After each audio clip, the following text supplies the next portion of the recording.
Hi guys, it's Melissa and I'm here to talk to you about the top 10 things that you don't need for your baby. I am an experienced mom of soon to be 5 little girls, and over the years I have wasted a lot of money on baby things that I didn't need. Maybe I thought I needed them and I had to have them at the time, but in retrospect I wish I hadn't have purchased those items. So I'm going to share some of those things with you today and give you my top 10 list of things that you should not buy. Number 1, a diaper pail. It may sound a little weird to say this, but if you are not an experienced mom and you haven't bought one of these ridiculous things before, it probably sounds like it makes sense. It probably sounds like, oh my gosh, I'm gonna have this baby, baby's poop, where do I put the poop? Diaper pail, genius. No. In reality, it's not genius. They are disgusting. Even the most expensive diaper pail out there is gonna stink up whatever room you have it in. You are much better off putting your diapers in the regular trash can and taking it out than having one of these contraptions in your house. Number 2, a changing table. I'm of the belief that changing tables are one of the biggest wastes of money out there. It's a piece of furniture that you will most likely never use. I know very few people that actually utilize their changing tables. And then what do you do with it after? It's not something that you're gonna keep around in your house. It's not something that's gonna like be around long term, and they're expensive. They can be up to hundreds of dollars for this piece of furniture that's just gonna sit there taking up space in your house. Even if it matches the cute little crib set or whatever you're getting, it doesn't mean it's necessary. So I would definitely stay away from that, just because I've been stuck before with this awkward piece of furniture that I never used, and I lost out. I spent $400 on something that I never used because I thought I needed to have it. And then I had a hard time selling it. I had a hard time getting rid of it because who wants a used one? You know what I mean? Like it probably doesn't match their stuff. People tend to buy those things with their first baby, and it's because it matches their like nursery furniture that they bought. And I just never, it was never something that we used. So I felt like it was a really big waste. I've always changed my babies on a changing mat or a blanket on the bed or sofa or really wherever I am at the time. I always thought it was a little weird to have a changing table. And what if you're downstairs, like in your kitchen, and your changing table's upstairs in your bedroom or nursery? Are you really gonna walk your baby all the way upstairs to change its diaper? Or are you just gonna have a little basket of diapers and wipes downstairs and change your baby down there? Most people are gonna have diapers and wipes all over their house. So they're not gonna continually go up and down the stairs with their baby just to change them or to another room. So I just feel like it's really unnecessary. Number 3, a wipe warmer. A wipe warmer has to be the most ridiculous thing, one of the most ridiculous things I've ever seen. So many things are wrong with it. It's, first of all, a fire hazard because you have to leave it plugged in to the wall for it to be on. And a lot of people are gonna have it in their baby's room, and so you leave it unattended. And it's just dangerous. Like, that's not something I would want in my baby's room plugged in all the time. Second of all, I've heard that they actually dry out the wipes or can burn the wipes so that it makes them unusable. So you're wasting perfectly good wipes. Third of all, who came up with the idea that babies need body temperature wipes for their diaper changes? I don't know about you, but I don't want to get my baby in the habit of expecting a warm wipe for diaper changes, okay? Because chances are there's going to be a lot more of the time that we're not by the wipe warmer that it's going to need its diaper changed. And guess what? That wipe's going to be room temperature, maybe a little cold, and the baby better be okay with it because that's the only option at the time. So I just feel like wipe warmers are completely ridiculous. Don't waste your money on one. Along that same vein, item number 4 is a bottle warmer. Bottle warmers are another big waste of money. I don't really understand the point of them. If you are pumping and feeding your baby breast milk, it's likely pre-frozen breast milk, and you're gonna thaw it out under warm water and get it to room temperature. So that would be fine in that case to feed the baby that directly.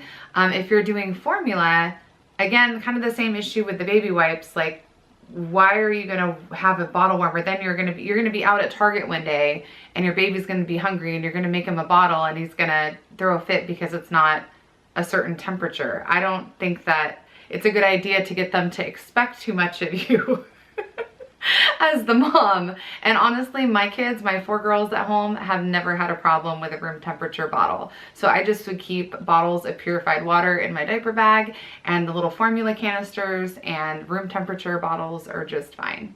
Item number 5, difficult to use bottles. And by difficult to use, I mean, does it have a lot of parts? Is it a pain in the butt to wash? An example would be like Dr. Brown's bottles, which I know some people, that's like the only bottle they use. It's their favorite. I just feel like it's a lot. It's just too much. There's so many pieces. And so if you go out, you have to carry not only just extra nipples and like liners if you're using like a drop-in bottle, but you have to bring actually a whole nother kit of bottles and bottle parts if you're going to use that type of bottle. And that just seems really unnecessary. I know they're coming out with these really granola crunchy type like all glass bottles. That just seems like a hazard. I know they put like plastic, or not plastic, but like latex or whatever, like liners around them. But glass bottles, really? They're super heavy. They could break. Again, like you can't reuse that when you're out. So if you're out for the day, how many glass bottles are you going to lug around in your diaper bag? It just seems like it's a little much. I personally have always been a fan of like the easiest to use bottles, which for me have been the Playtex ones with the drop-in liners and the removable nipples, because what that means for me is that when I go out, I just have to bring one bottle, and I bring a little Ziploc with extra nipples and a handful of the bottle liners.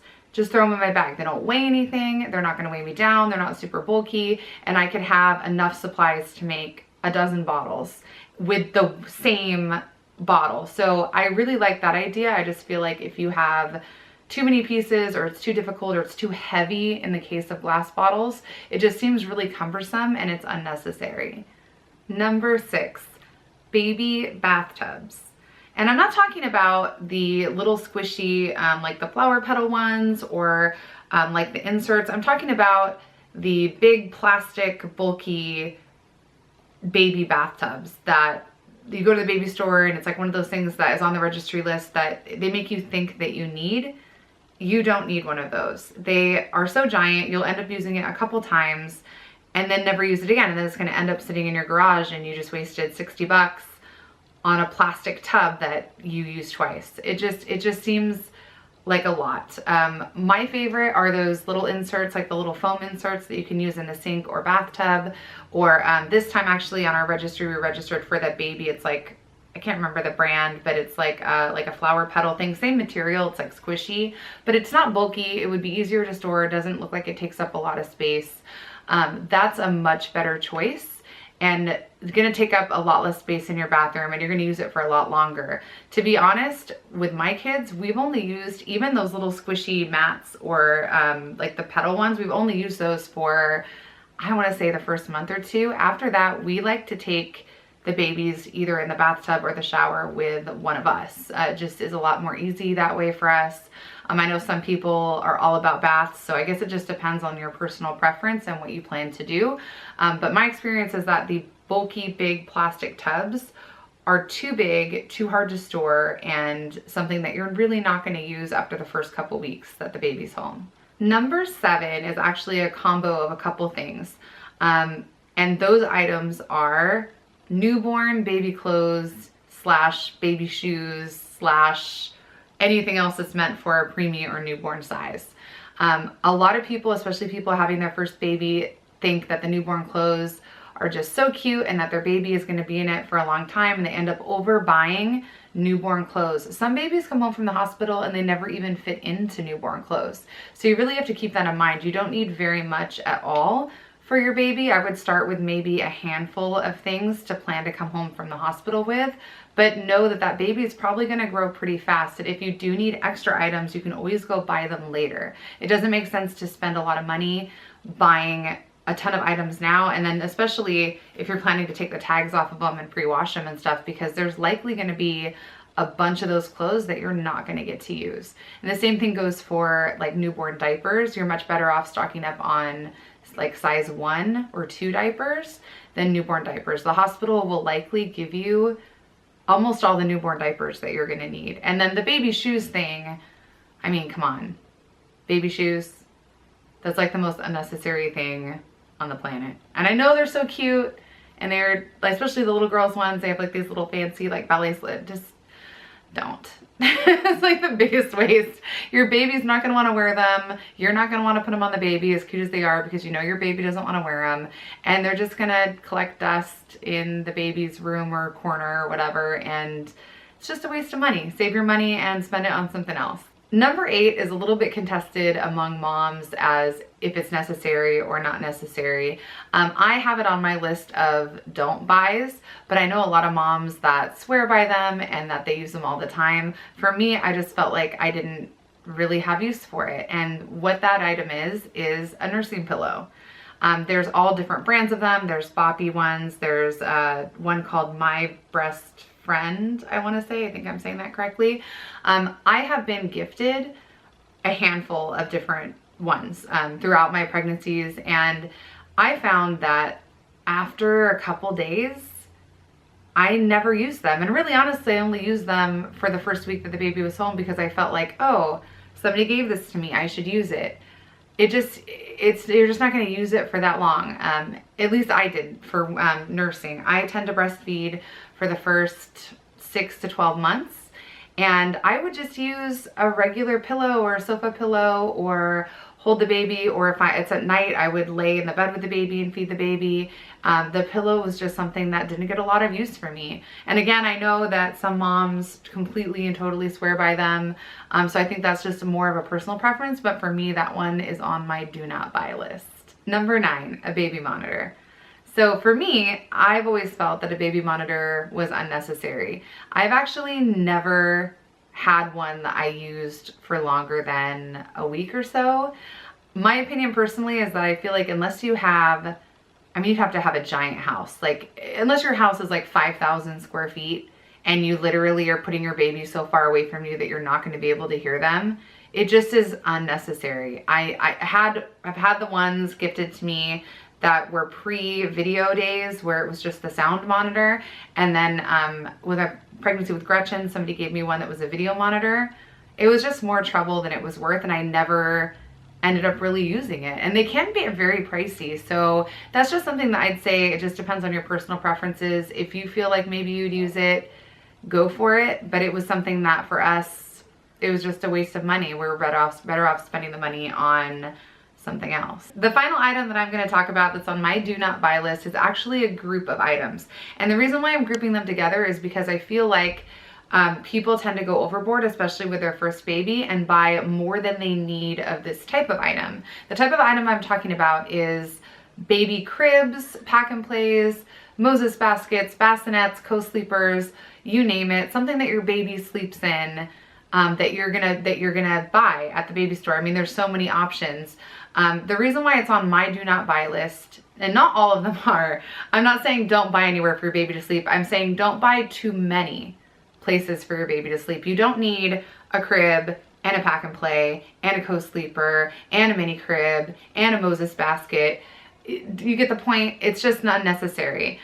We have gotten by just fine, actually, with a pack and play, with a legit, that you can get like really nice crib mattresses to go in them. And for the first year of Gretchen's life, as long as I was nursing her and she was in our room, she had a pack and play with a mattress in our room. And it was perfect. It was right by the bed. I could get up and tend to her in the middle of the night. And when she moved out of the room, she actually went straight into a toddler bed. So she never even had a crib.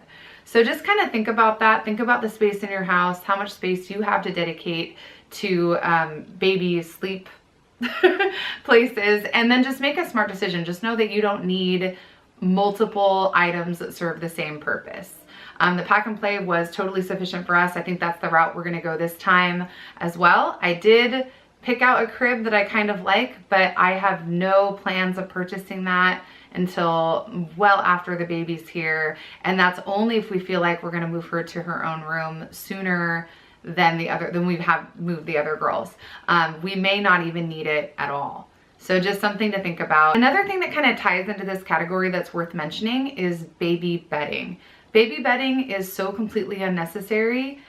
I don't even know, I shouldn't even have to say it. I know it's so cute when you go into the baby store and you see the nurseries all set up with dust ruffles and pillows and blankets and bumpers and all this stuff, but not only is that not actually safe for your baby at all, but it's just not practical. Like, even if it was safe, you wouldn't use it. I mean, it's recommended that babies only have a fitted sheet and like a wearable blanket in their crib. No stuffed animals, no bedding, no pillows.